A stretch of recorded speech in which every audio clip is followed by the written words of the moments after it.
नमस्कार दोस्तों।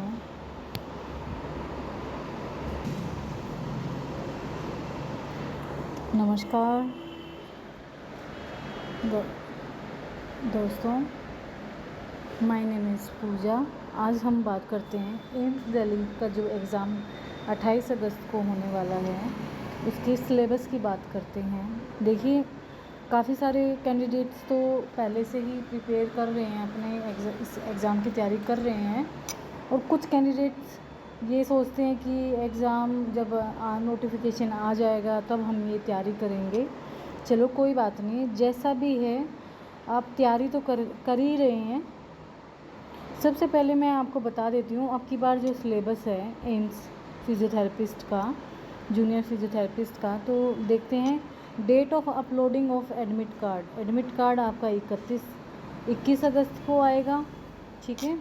और मंडे को आपका एग्ज़ाम है 28/8/2023।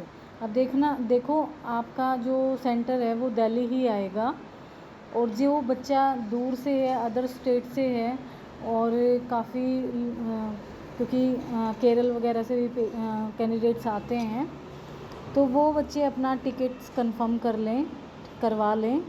कभी बाद में टिकट्स ना मिलें, सो पहले से अपनी तैयारी को बरकरार रखें। And timing and duration of will be announce in the admit card. आपको टाइमिंग का एडमिट कार्ड में पता लगेगा। 100 मार्क्स का क्वेश्चन है, तो ड्यूरेशन ऑफ एग्ज़ाम देखिए, यहाँ पे इन्होंने 90 मिनट्स दिए गए हैं, 1.5 आवर्स। तो वो फिर भी बोल रहे हैं time and duration will be announce in the admit card. इनका ये अंदाज़ा है कि इतने मिनट्स तो आपको मिलेंगे, अगर कम ज़्यादा होगा तो वो आपके एडमिट कार्ड पर ही आ जाएगा। स्कीम ऑफ एग्ज़ामिनेशन देखिए, 100 MCQ आएंगे, 100 MCQ आएंगे, 100 मार्क्स के होंगे, और 4 अल्टरनेटिव फॉर ईच क्वेश्चंस।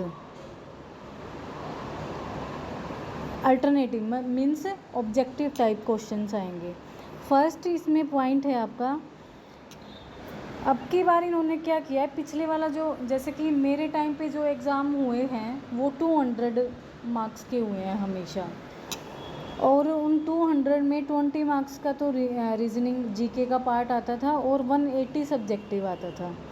फिर उसके बाद जो पीछे वाला एग्ज़ाम हुआ था एम्स का, उसमें बच्चे बता रहे थे कि मैम सिलेबस में 25 मार्क्स का रीजनिंग दिया हुआ था, नहीं 20 का रीजनिंग दिया हुआ था, और 80 का सब्जेक्टिव था, बट 25 का जीके आया था। बच्चों ने ये ऐसा बताया था कि 25 का जीके आया था और 75 सब्जेक्टिव आया था। बट अब की बार इन्होंने इसको भी चेंज कर दिया है। देखें, 50 मार्क्स का इन्होंने बताया है कि general intelligence, reasoning, quantitative aptitude, ability and general awareness. 50 MCQ आएंगे, 50 MCQ आएंगे, तो 50 मार्क्स के हो जाएंगे। रिलेटेड टू सब्जेक्ट कितने का आएगा, 50 मार्क्स का आएगा। And the qualifying marks in recruitment examination will be as follow: 54% for general, 45% for OBC and 40% of SC।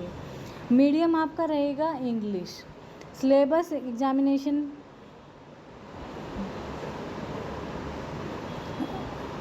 ये आपको ये ऊपर गिवन कर दिया गया है, ठीक है। अब हम बात करते हैं कि आपको अपनी स्ट्रैटेजी कैसे बनानी है इस एग्ज़ाम को लेके। देखो, इन्होंने 50-50 तो दिया है, पर एग्ज़ाम के टाइम पे कुछ भी हो सकता है, चेंज भी हो सकता है ये, और इतना आ भी सकता है, क्योंकि पीछे जो बच्चे बोल रहे थे कि मैम सिलेबस में तो 20 मार्क्स का रीजनिंग दिया गया था और आए थे 25 मार्क्स का। तो चलो, इसके बिहाफ पे आप अपनी तैयारी को शुरू करेंगे। देखो, आपका एग्ज़ाम 2 पार्ट्स में डिवाइड है। सबसे पहले है, मैं यहीं समझा आपको क्लियर कर देती हूँ, 50 मार्क्स हैं जीके और 50 मार्क्स हैं रीजनिंग, ना सॉरी, रीजनिंग नहीं,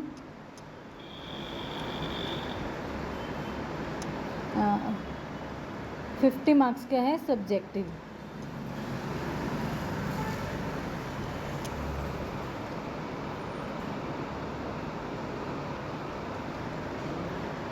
सब्जेक्टिव। चलो दोबारा कर लेते हैं। 50 जीके और 50 सब्जेक्ट। अब सबसे पहले हम सब्जेक्ट लेते हैं। जो 50 नंबर का सब्जेक्ट आएगा ना आपका, 50 मार्क्स का जो सब्जेक्ट आएगा, देखो इसमें आप 3 पार्ट करके चलो। 20 क्वेश्चन आपके ऐसे होंगे जो हर एक कैंडिडेट को वो 20 क्वेश्चन आते ही आते होंगे। सारे कैंडिडेट्स के 20 क्वेश्चन ठीक मिलेंगे, क्योंकि ये कौन से क्वेश्चन हैं, ये इजी क्वेश्चन होंगे आपके, जो आप देखते ही इसका आंसर दे देंगे। 10 क्वेश्चन ऐसे होंगे मिड होंगे आपके, ठीक है, एवरेज में एवरेज लिख लेते हैं, ठीक है, एवरेज। अब ये जो 30 क्वेश्चन हो गए हैं, बहुत सारे बच्चे इन क्वेश्चंस पे फाइट करेंगे, ठीक है, इनको वो क्लियर कर लेंगे, आराम से कर लेंगे। 30 क्वेश्चन में से किसी के 28 क्वेश्चन ठीक होंगे, किसी के 25, क्योंकि ये एवरेज में है। और आप यहाँ पे अप्रोक्स लगा के चलो 15 से 20 क्वेश्चन आपके ऐसे आएंगे जो कि कुछ आते होंगे और कुछ टफ होंगे। इसमें ही 2 पार्ट से कर लो आप, कि कुछ क्वेश्चन तो आप ये तुक्का मारने वाले क्वेश्चन होंगे आपके, और कुछ ऐसे होंगे कि यार कभी हमने ये सुना ही नहीं, ठीक है। तो ये क्वेश्चन जो हैं आप इनको 15 क्वेश्चन मान लो बस। इन 15 क्वेश्चंस की आपको एवरेज कहाँ लेनी है, अब मैं बता देती हूँ। आपने 30 क्वेश्चन नेगेटिव मार्किंग है 1/3, और इसमें 1/3 मार्किंग में क्या होता है कि अगर आपके 3 क्वेश्चन गलत हैं तो आपका एक क्वेश्चन जो ठीक है उसके भी मार्क्स आपके कट जाएंगे। अब चलते हैं, इसको आपको एवरेज कैसे लेना है। 30 क्वेश्चन तो आपके हो गए सब्जेक्ट के, ठीक है। देखो ज़्यादा भी हो सकते हैं, मैं ये नहीं कह रही कि आपके सब्जेक्टिव 30 ही ठीक होंगे, इससे ज़्यादा भी हो सकते हैं। एग्ज़ाम तो कैसा भी आ सकता है, पर यहाँ पर जो 50 मार्क्स का जो जीके है ना, सारी भाग दौड़ इन नंबरों पर ही होती है। आप जब एग्ज़ाम में बैठेंगे तो मैम को याद करेंगे कि मैम बिल्कुल सही और सही बोल रही थी। जीके जिसकी अच्छी है, जिसका मैथ अच्छा है, जिसकी रीजनिंग अच्छी है, जो डेली न्यूज़ देख रहा है,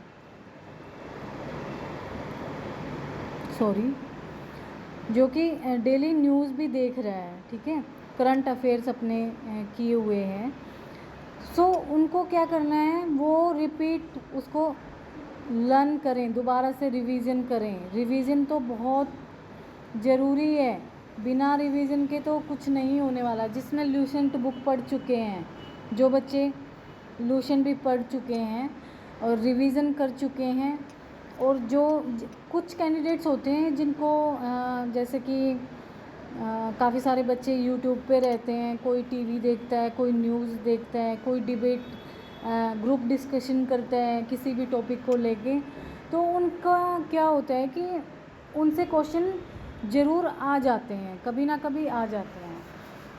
तो आपको अगर 30 क्वेश्चन आप सब्जेक्ट के ठीक करते हैं तो यहाँ पर आपको 30 क्वेश्चन आपको जीके के ठीक करने होंगे, ठीक है। और यही आपके मार्क्स को, आपके सिलेक्शन को डिसाइड करेगा कि आपका सिलेक्शन होगा या नहीं होगा।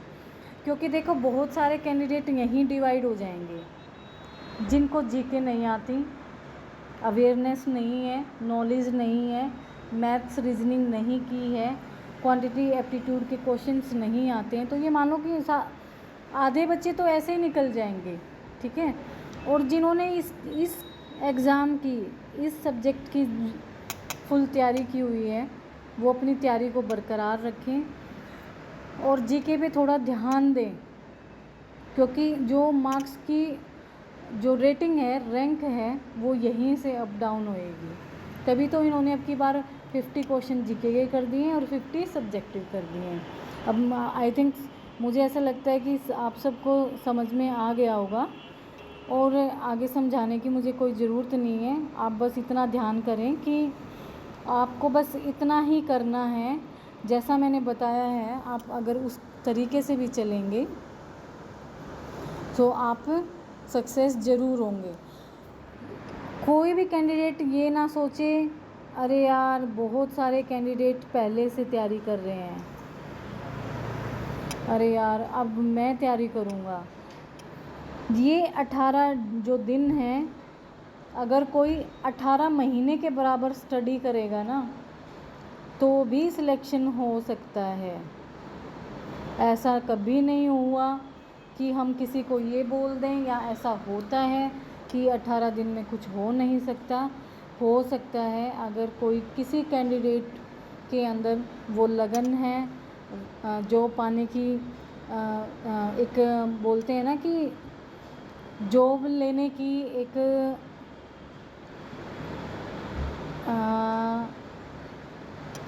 इच्छा होती है जॉब की पाने की, कि नहीं मुझे तो एम्स दिल्ली में ही जॉब करनी है, ठीक है, तो वो 18 दिन में भी अपने एग्ज़ाम को क्वालिफाई कर सकता है। और जो बच्चे लंबे समय तक तैयारी कर रहे हैं उनके लिए एक बेनिफिट वाली बात ये है कि उनके अंदर स्ट्रेस नाम की चीज़ नहीं आएगी। वो क्यों? वो क्योंकि काफ़ी दिन से वो तैयारी कर रहे हैं और एग्ज़ाम के टाइम वो बी कॉन्फिडेंस होके अपने एग्ज़ाम को देंगे। और बी कॉन्फिडेंस होना मतलब only be confidence, over confidence कोई भी बच्चा ना होना, आए या ना आए।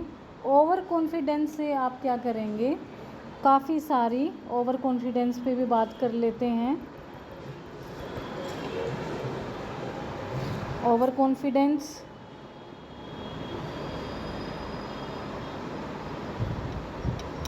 ओवर कॉन्फिडेंस में क्या होता है, जो इजी क्वेश्चन होगा ना बच्चा सबसे पहले ओवर कॉन्फिडेंस में उसको गलत करेगा, ठीक है। आपको अपने माइंड को, अपने स्ट्रेस को रिलीज़ करना है। देखिए होना और ना होना वो बाद की बात है। आप अपना कितना परसेंट अपने एग्ज़ाम में फोकस से अपने एग्ज़ाम को दे रहे हैं, बस आपको सिर्फ उतना ही ध्यान रखना है। आपको रिज़ल्ट अरे यार हो सिलेक्शन होगा या नहीं होगा, ये चीज़ें देखो टेंशन सबको होती है। मैं ये नहीं कह सकती कि टेंशन नहीं होती, स्ट्रेस नहीं आता है, पर आपको इसी को थोड़ा सा दूर करना है अपने आप से। जब आप इसको अपने आप से दूर कर लेंगे तो आपकी काफ़ी सारी जो स्ट्रेस वाली जो चीज़ें हैं वो आपकी ख़त्म हो जाएंगी, ठीक है। तो ओवर कॉन्फिडेंस नहीं करना है। सबसे पैटर्न बता देती हूँ, सॉरी, कि आपको कैसे करना है। देखो 90 मार्क्स का आपका एग्ज़ाम है ना, सॉरी 100। सबसे पहले आपको क्या करना है, आपको शुरू में इजी क्वेश्चन करने हैं। आप चलते चलिए, देखिए आपने फर्स्ट क्वेश्चन है, आप ज़रूर देखना कि पहला क्वेश्चन ऐसा आएगा कि आपके 2-3 मिनट ले लेगा। आपको ऐसा नहीं करना है बिल्कुल भी। शुरू में सबसे पहले अगर पहला क्वेश्चन नहीं आता है तो उसको भी छोड़ दो, दूसरा नहीं आता है छोड़ दो, तीसरा नहीं आता है छोड़ दो, अरे कहीं तो इजी शुरू होंगे, चौथा नहीं आता छोड़ दो, पांचवा आपको ज़रूर इजी एक ऐसा क्वेश्चन मिलेगा जिसको आप अटेम्प्ट कर सकते हैं। जो क्वेश्चन नहीं आते हैं शुरू में आप उनको सबको लेफ़्ट कर दो, ठीक है। सबसे पहले आपको करने हैं इजी क्वेश्चन। अब देखो इजी क्वेश्चन टोटल कितने आएंगे आपके, 50 मार्क्स के इजी क्वेश्चन आएंगे दोनों पेपरों के मिला के, ठीक है, जो कि आप कर सकते हैं। 50 नंबर तो ये हो गए। अब बाय चांस ये मान लो 50 में से आपको आपके 4-5 क्वेश्चन यहाँ गलत भी हो जाते हैं, ठीक है, तो 2 मार्क्स यहाँ पे माइनस हो जाएंगे, 48-47 के अराउंड हो जाएंगे मार्क्स। इजी के बाद फिर शुरू करना आप मॉडरेट एवरेज वाले क्वेश्चन। एवरेज वाले क्वेश्चन आपको कैसे निकालने हैं, छाटने हैं। एवरेज में आपको ये एक ऑप्शन है 1 2 3 4, ठीक है। आपको एक क्वेश्चन, इस क्वेश्चन का आपको पता है, पर आपको इसमें से 2 ऐसे ऑप्शन दिखाई दे रहे हैं कि ये भी हो सकता है और ये भी हो सकता है, ये 2 तो होंगे ही नहीं। तो आपको ये क्वेश्चन को करना है, ये बोलते हैं हम एवरेज क्वेश्चन, ठीक है। तो आपको जिसको एलिमिनेशन करना आता है वो तो ऑब्जेक्टिव टाइप एग्ज़ाम में ना ऐसे धमाका करता है, वो ज़्यादा पढ़ता भी नहीं है पर फिर भी धमाका कर जाता है, ठीक है। फिर करने हैं आपको एवरेज वाले। एवरेज वाले जो क्वेश्चन आएंगे आपके वो 20 क्वेश्चन मिलेंगे आपको, 20 से आप 30 मान लीजिए। देखो ऊपर नीचे हो सकता है जैसे मैं बता रही हूँ, ठीक है, ज़्यादा भी हो सकते हैं और कम भी हो सकते हैं। तो 20 से 30 में से आप कम से कम एटलीस्ट 15 क्वेश्चन ज़रूर करेंगे एवरेज में। तो 15 क्वेश्चन में से आपने कर लिए, यहाँ पे अगर 2-3 क्वेश्चन आपके गलत हो जाते हैं तो आप ये मान लो कि आपका 1 नंबर यहाँ आउट हो जाएगा। इससे ज़्यादा भी ठीक हो सकते हैं, ऐसा तो है नहीं कि 15 ही होंगे। तो यहाँ पे आप 47 इजी हो गए, प्लस आपके यहाँ पे आप 13 नंबर लगा लीजिए। तो कितने टोटल नंबर हो गए, 0 60 मार्क्स हो गए आपके। 100 में से 60 मार्क्स की जो एवरेज है ना, ये जनरल कैटेगरी की एवरेज है, ठीक है। 60 मार्क्स, 60 to 65 मार्क्स। और सारे कैंडिडेट ये सोचना कि आप इतनी एवरेज तो ज़रूर लें, ठीक है। जब इतनी एवरेज लेंगे, कोई आएगा 58 पे, कोई आएगा 57 पे, किसी के मार्क्स आएंगे 55। और पिछली बार 2 कैंडिडेट ऐसे रहे हैं जिनके 51 मार्क्स थे और वो सिर्फ 2 नंबरों से रह गए थे, ठीक है। तो आप थोड़ा सा और बढ़कर अब की बार आपको इस मार्क्स की कैटेगरी को बढ़ाना है। 60 to 50 में क्या होगा, ऑल ओवर ऑल कैटेगरीज़ हैं वो इसमें आ जाएंगी, ठीक है। सारी कैटेगरीज़ के 60 से जो मैंने 65 नंबर आपको बताए हैं, ये आप यहाँ पे 55 to 65 ले लीजिए। सारी कैटेगरी के जो मार्क्स हैं इसी में इन्वॉल्व हो जाएंगे। और जो मार्क्स और रैंक डिसाइड करता है, वो जो मेरिट लिस्ट डिसाइड करती है, वो आपके एग्ज़ाम के, ठीक है, एग्ज़ाम के इजी, कई बार नहीं बोलते हैं यार इजी एग्ज़ाम था, कई बार बोलते हैं कि अरे यार पता नहीं किस टाइप का एग्ज़ाम था, और कई बार बोलते हैं कि यार एग्ज़ाम बहुत टफ़ था। उसमें क्या होता है, ये मेरिट लिस्ट वहीं पे डिसाइड हो जाती है कि रैंक कितनी तक आएगी, ठीक है, मार्क्स कितने तक आ सकते हैं फर्स्ट रैंक। इजी जहाँ पे क्वेश्चन होंगे वहाँ पे रैंक ज़्यादा आएगी, ठीक है, इजी जो पेपर होगा। एवरेज में थोड़ा कम हो जाएगी, और अगर टफ़ एग्ज़ाम होगा तो और भी कम हो जाएगी। तो ये मेरिट लिस्ट यहाँ पे डिसाइड करती हैं। और देखिए मेरी जो पुरानी वीडियो हैं मैंने डाल रखी हैं, जो मैं सारे कैंडिडेट्स को एक बात बोलना चाहती हूँ सबको, जो मैंने प्रीवियस क्वेश्चन पेपर एम्स के डाले ना सब्जेक्टिव, प्लीज़, क्योंकि सब ने मेरी एक ही वीडियो देखी है और पहली शुरू वाली वीडियो, उसके बाद वाली वीडियो और जो क्वेश्चंस वाली वीडियो हैं वो किसी ने नहीं देखी हैं, बहुत ही कम बच्चों ने देखी हैं। तो प्लीज़ आप कैंडिडेट्स ऐसा ना करें। सबसे पहली बात नोट करें, जब एम्स प्रीवियस पेपर अपलोड नहीं करता है, प्रीवियस पेपर अपलोड नहीं होते हैं, अगर यहाँ अपलोड होने लग जाएं तो आपका एग्ज़ाम और टफ़ हो जाएगा, कंपटीशन बढ़ जाएगा ना कि कम होगा। अब क्या है, देखिए एक कैंडिडेट मुझे बोल रहा था कि मैम आप प्रीवियस पेपर सेंड कर दो, सेंड कर दो, सेंड कर दो। अरे भाई, प्रीवियस पेपर नहीं है हमारे पास। जो मैंने ये क्वेश्चन डाले हुए हैं, ये क्वेश्चन जब मैंने अपनी तैयारी की थी एग्ज़ाम को लेके, मैंने अपने नोट्स बनाए थे तो मेरे को ये क्वेश्चंस याद रह गए थे, इतने सारे क्वेश्चन, और मेरी नोटबुक से ही आए थे। पर उस टाइम पे क्या होता था, उस टाइम पे थोड़ा लेंथी पेपर आता था, ठीक है, काफ़ी लंबा पेपर आता था, शायद मेरा सिलेक्शन नहीं हुआ। पर ये जो क्वेश्चन मैंने डाले हुए हैं प्रीवियस पेपर वाले को, जो क्वेश्चंस हैं सब्जेक्टिव, प्लीज़ इनको दोबारा से आप रिवाइज़ करना। और कुछ क्वेश्चन तो ऐसे हैं जो रिपीट हुए हैं, कुछ पीछे वाला जो एग्ज़ाम हुआ था उसमें 30 से 40 क्वेश्चन तो बच्चों ने मेरे पास सेंड किए थे व्हाट्सएप पे कि मैम ये क्वेश्चन आए थे, ये क्वेश्चन आए थे, ये क्वेश्चन आए थे। तो आपका एक ऐसा यूट्यूब चैनल बन चुका है जहाँ पे आपके 2 साल के प्रीवियस क्वेश्चन पेपर देखो, मैं सारे क्वेश्चंस की बात नहीं कर रही हूँ, पर जितने आपको मिल सकते हैं उतना आपके लिए बेनिफिट है, क्योंकि यहाँ पे आपके क्वेश्चंस रिपीट होंगे और पहले भी रिपीट हो चुके हैं।